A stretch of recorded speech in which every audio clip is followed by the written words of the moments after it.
Emmanuel Macron ने Trump को बधाई दी। इसके पहले बेंजामिन नेतन्याहू ने बधाई दी। और इस समय देव जी हमारे साथ बने हुए हैं। देव जी, जिस तरह से डोनाल्ड ट्रंप आए, पहला भाषण उन्होंने दिया, संबोधन, और इस संबोधन में बहुत सारी बातें थी, लेकिन उनके केंद्र में अमेरिकन रहे, अमेरिका रहा।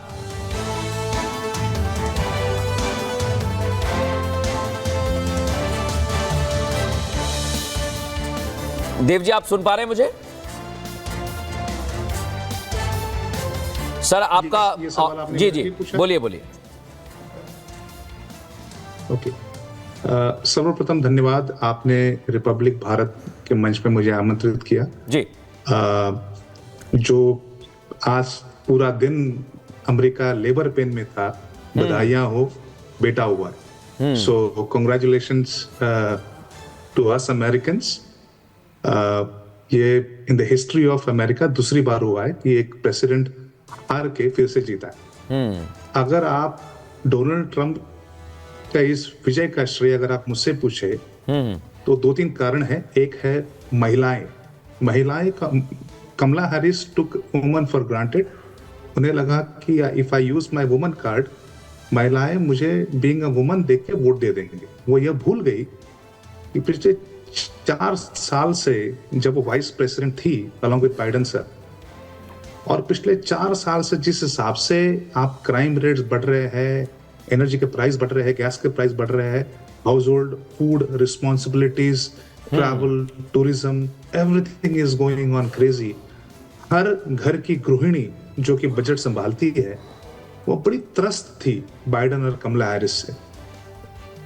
एंड मैंने ये पहले भी एक अलग चैनल पे बताया था कि woman will decide the election, and the women have decided the election.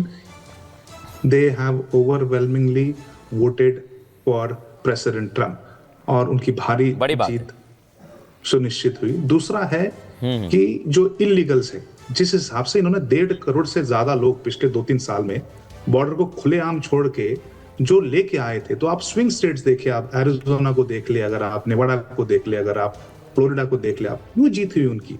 जीत इसीलिए हुई कि these states are in dire situation। जिस हिसाब से जो इलीगल अनडॉक्यूमेंट लोग आ रहे हैं, लोकल लोगों का जॉब ले रहे हैं, क्राइम रेट्स बढ़ रहे हैं, और they wanted to have a fix, और बाइडेन और कमला हैरिस वर हेल्पलेस। ठीक है, और इसके लिए उनको पता है कि डोनाल्ड ट्रंप का जो पहला टर्म था, he has a solution to fix all of that। और इसी हिसाब से सोल्यूशन भी है, जिस हिसाब से सोल्यूशन भी है, और वो लगातार वोकल भी बहुत रहे हैं बहुत सारे मुद्दों पर, जिस पर कमला हैरिस बोलने से बच रही थी।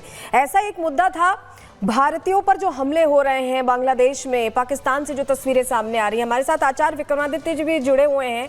आचार्य जी, हम ये देखते हैं कि कमला हैरिस भारतीय मूल के, हिंदू नहीं है लेकिन भारतीय मूल से जुड़ी हुई हैं, तो उम्मीद तो ये थी कि वो कुछ बोलेंगी, लेकिन ऐसा पहली बार हुआ कि कोई ऐसा लीडर, ग्लोबल लीडर वैश्विक मंच पर ये बोल रहा है कि इस तरह के जो हमले हम उसको लेकर कंसर्न है, हम उसको रेगुलेट करेंगे। इतनी बड़ी बात ट्रंप ने कही और इसका फायदा भी मिला उन्हें। जी बिल्कुल, ये सबसे बड़ा मुद्दा था। कमला हैरिस जब वाइस प्रेसिडेंट थी तो अमेरिका के अंदर ही, आपको याद होगा कि सेंट्रल अमेरिका के अंदर किस प्रकार से हनुमान जी की मूर्ति के समक्ष जाकर वहां पर कुछ लोगों ने, वहां के कुछ कम्युनिस्ट लोगों ने किस प्रकार से वहां पर हिंदुओं का अपमान किया। आपको एक बहुत बड़ी खबर चली थी इस प्रकार की, और लगातार ये हो रहा है, पूरे विश्व में हो रहा है। लंदन में हो रहा था, कनाडा में भी हो ही रहा है, और कोई विश्व का नेता खड़ा नहीं था। ट्रंप ऐसे में खड़े होते हैं। सोचिए, मानवता की बात की जाती है तो क्या हिंदू मानव नहीं है?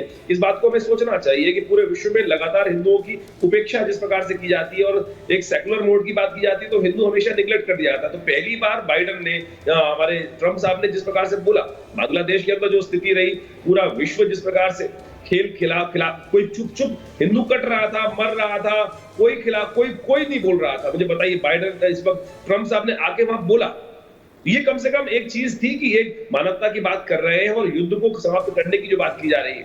और कोरोना का टाइम देखिए, कोरोना काल के अंदर जब ट्रंप थे तो उन्होंने विशेष तौर पर वहां को अमेरिका को रिसेशन से बचाने के लिए जो पॉलिसीज बनाई थी और इंडस्ट्रीज को बचाने की जो पॉलिसी बनाई थी, मैं कई बार अमेरिका जाता रहा हूं और वहां मैंने देखा कि वो स्थिति वो बहुत बढ़िया तरह से काम की। हर व्यक्ति को पैसे मिले, हर व्यक्ति को, अमेरिका ने सबसे पहले ये इनिशिएट लेकर कार्य करना आरंभ किया था, पूरे विश्व ने उसका अनुसरण करने का प्रयास किया। वो तो दुर्भाग्य रहा कि जिस प्रकार से पॉलिटिकली जो सिस्टम होता है कि पिछली बार वो लोगों की इतनी हेल्प करने के बावजूद भी इलेक्शन हारे, लेकिन उसके बाद जो बाइडेन का काल आया वो तो एक इस प्रकार की स्थिति थी, पूरे विश्व को विश्व युद्ध की तरफ, पूरे विश्व को विश्व युद्ध की तरफ ले जाते दिखाई दे रहे हैं। और जिस प्रकार से कोल्ड वॉर का समय हमको याद रहा होगा, कोल्ड वॉर की स्थिति पुनः उस प्रकार से उपस्थित होकर पीछे से जिस प्रकार की स्थिति चलती रही है, और ये पूरा विश्व देख रहा था। और अमेरिकन्स ने, यंग अमेरिकन्स की बात की जाती है, और यंग अमेरिकन्स ने उसको समझा और उसका विरोध किया। कमला हैरिस के लिए जितनी उम्मीद थी कि भारत के लिए कम से कम बोलेंगी, लेकिन उनके रहते रहते भी भारतीयों पर हमला हुआ, हिंदुओं पर हमला हुआ, ये मुझे लगता है कि कहीं ना कहीं लोगों को लगा होगा। और जिस प्रकार से उन्होंने, नारी है, स्त्री है, उसके बाद भी उन्होंने कोई शब्द नहीं बोला। और ये एक विचित्र विडंबना है कि जो यानी कि महिला होकर भी महिलाओं से जुड़े मुद्दों को लेकर उतना अग्रेसिव ना होना शायद कमला हैरिस को नुकसान पहुंचा गया। लेकिन इस बीच नेहा जी का रुक कर लेते हैं। नेहा जी, बहुत बड़ी बातें जो है यहाँ पे वो निकल के सामने आ रही है। एक तो ट्रंप का वो नारा जिसमें वो अमेरिकन फर्स्ट कहते हैं, अमेरिका फर्स्ट कहते हैं। दूसरा, धार्मिक कट्टरता को लेकर जो सख्त रवैया रहा ट्रंप का, पूरे चुनाव के दौरान खुलकर बोले, वो खुल के अपनी बात रखी। कुल मिलाकर के निचोड़ ये कि राष्ट्रवाद का मुद्दा जो था अमेरिका में, उसने ट्रंप को एक बार फिर से जीत की ओर आगे बढ़ाया और अहम भूमिका निभाई, जो नजर आ रहा है साफ साफ। जी बिल्कुल, ये एक पॉपुलिस्ट विन है, इसमें कोई दो राय नहीं है। जिसमें राष्ट्रवाद है, अमेरिका फर्स्ट है, कट्टरवाद और जो रेडिकल इस्लाम के खिलाफ भी ट्रंप खुलकर बोलते हैं। और अभी उनके हालिया ट्वीट में जिस तरीके से उन्होंने बांग्लादेश पे हो रहे हिंदुओं के अत्याचार पे इतना खुल के बोला, मैंने पहले किसी भी राजनेता को, अमेरिकी राजनेता को इतना खुल के इस विषय पे बोलते हुए नहीं सुना। उसके अलावा उन्होंने वो हर मुद्दों को टच किया है जो एक जिसे हम कहते हैं पॉपुलिस्ट मेजर, बल्कि आई वुड रादर से जो कि आम इंसान से जुड़े हुए मुद्दे होते हैं।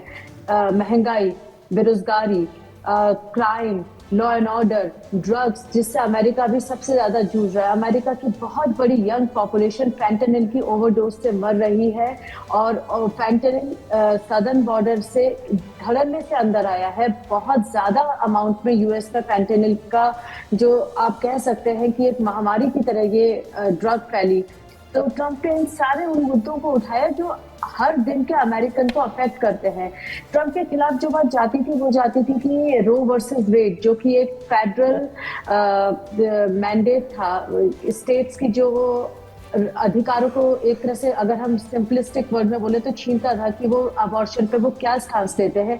तो ट्रंप के द्वारा जो नामित जज थे वो उनकी मेजॉरिटी के चलते, कंजर्वेटिव जजों की मेजॉरिटी के चलते रोवी वर्सेस वेड हटा, तो वो ट्रंप के अगेंस्ट जाती थी बात। लेकिन इन अबॉर्शन का मुद्दा ये रोजमर्रा के मुद्दों पे से हल्का पड़ गया। और ये जो डेली हर आम आदमी की एक समस्या है, महिला की सुरक्षा की समस्या है, उसने ट्रंप उन मुद्दों को ट्रंप ने जिस तरीके से उठाया, तो डेफिनेटली वो ट्रंप बिल्कुल बहुत सारे मुद्दे उठाए नेहा जी। और अब जब हम देख रहे हैं कि ट्रंप अब राष्ट्रपति बनने वाले हैं, क्लियर उनको मैंडेट मिल चुका है, तो जरा ये भी समझना होगा कि भारत के लिए ये जो ट्रंप की जीत है ये आगे कैसा रास्ता तैयार करने वाली है। क्योंकि इंडो यूएस रिलेशन को लेकर लगातार ट्रंप बोलते रहे, मुखर रहे। मंजू सेठ जी भी लगातार हमारे साथ जुड़ी हुई है, उनका रुख कर लेते हैं।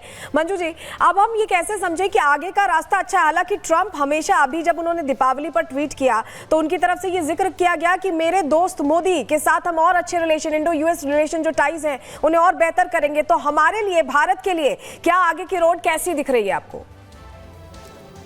बिल्कुल हमारे लिए देखिए अच्छा, उनके जो स्टेटमेंट्स हैं, जो पॉलिसीज रही हैं पहले भी जब वो थे ऑफिस में, उन्होंने एक इस रिलेशनशिप को काफी एक महत्व दिया है हमेशा। और इस दफा भी उन्होंने ऑलरेडी कैंपेन ट्रेल पे भी बोल दिया हम इंडिया के साथ अच्छा काम करेंगे। और अपने, जैसे आपने कहा, माय फ्रेंड मोदी, एक इन्होंने जो ये जो एक इंडिकेशन दिया उन्होंने, हालांकि जब मोदी जी गए थे उनको मिले नहीं, और ट्रंप ने कहा था कि I am going to meet Modi, but because वो ऐसा था कि फिर दोनों कैंडिडेट्स को मिलना पड़ता, हम उसमें पढ़ना नहीं चाहते थे कि एक कैंडिडेट को मिले और दूसरे को ना मिले। तो आई थिंक इसलिए मोदी जी शायद नहीं मिले उनको, लेकिन उन्होंने अपनी तरफ से तो कहा कि I would like to meet him. और डेफिनेटली एक फर्दर एक स्ट्रेंथ मिलेगी इस रिलेशनशिप को, और वो पॉजिटिव हैं। और इंडियन ओरिजिन लोग भी उनके साथ काफी सपोर्ट मिला उनको, और बड़े जो पहले डेमोक्रेट्स को सपोर्ट करते थे वो भी इनकी तरफ आ गए, इंक्लूडिंग ये बहुत महत्वपूर्ण बात है। मंजू जी, आपकी बात में देव जी भी कुछ ऐड करना चाह रहे हैं। देव जी। देखिए धन्यवाद। देखिए, दो बड़ी चीजें होती है। अगर आप डेमोक्रेटिक पार्टी का स्टांस देखेंगे, जिसमें हमेशा भारत के खिलाफ रहे, रशीदा तलीब जी है या इलान उमर, प्रमिला जयपाल, रो खन्ना, तो अगर आप इनके मुद्दे देखेंगे, they are always anti Kashmir, article 370 abrogation, 30A abrogation, they will cry, foul cry over religious freedom नहीं है, माइनॉरिटी का दमन हो रहा है, ह्यूमन राइट्स का वायलेशन हो रहा है, CAA के खिलाफ मुहिम छिड़ी थी। तो